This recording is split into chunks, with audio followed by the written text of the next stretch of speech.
Hello everyone, welcome back to my YouTube channel Malini's time স্টোরিতে তোমাদের অনেক অনেক ওয়েলকাম। চলে এলাম আজ একটা নতুন ভিডিও নিয়ে। তো আমার আজকে ভিডিওটা কিন্তু আমি সন্ধ্যা থেকে শুরু করলাম।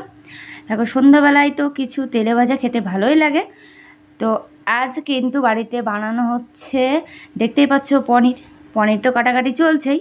হ্যাঁ, পনির দিয়েই কিন্তু কিছু একটা খুব সুন্দর খেতে কিছু একটা বানানো হচ্ছে।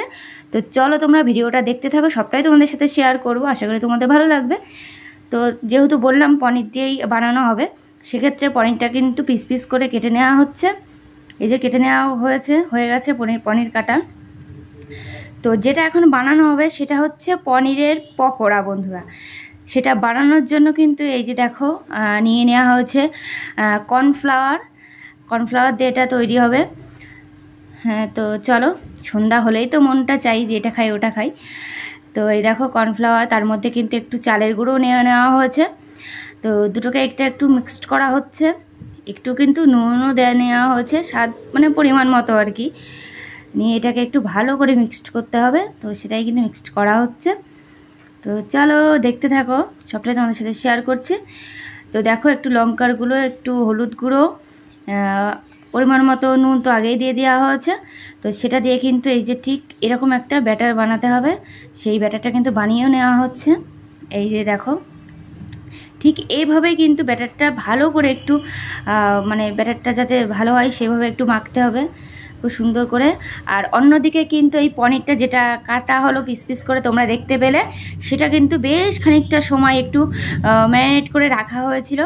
বেশ অনেকটা সময় রাখা হয়েছিল, প্রায় 1.5-2 ঘন্টা তো হবেই।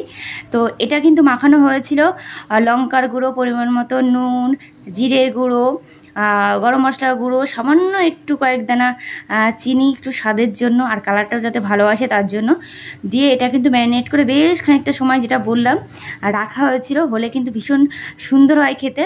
তো বন্ধুরা, ব্যাটারটা বানানো হয়েছিল সেটাতে এই যে ম্যারিনেট করে রাখা হয়েছিল পনিরের পিসগুলো, সেটা দিয়ে একটু চুবিয়ে ব্যাটারে গরম তেলে ছেড়ে কিন্তু ভেজে নেওয়া হয়েছে। আর দেখো রেডি হয়ে গেছে। তো সেটা ভাজাটা তোমাদের সাথে শেয়ার করা হয়নি। তো ফাইনালি এই যে কিন্তু গরম গরম পনিরের পকোড়া কিন্তু খেতে বসেও গেছি দেখো। আর দেখো, পকোড়া বলো যাই বলো, মানে তেলে ভাজা কিছু, সেগুলো কিন্তু সস দিয়ে খেতে কিন্তু বেশ ভালোই লাগে।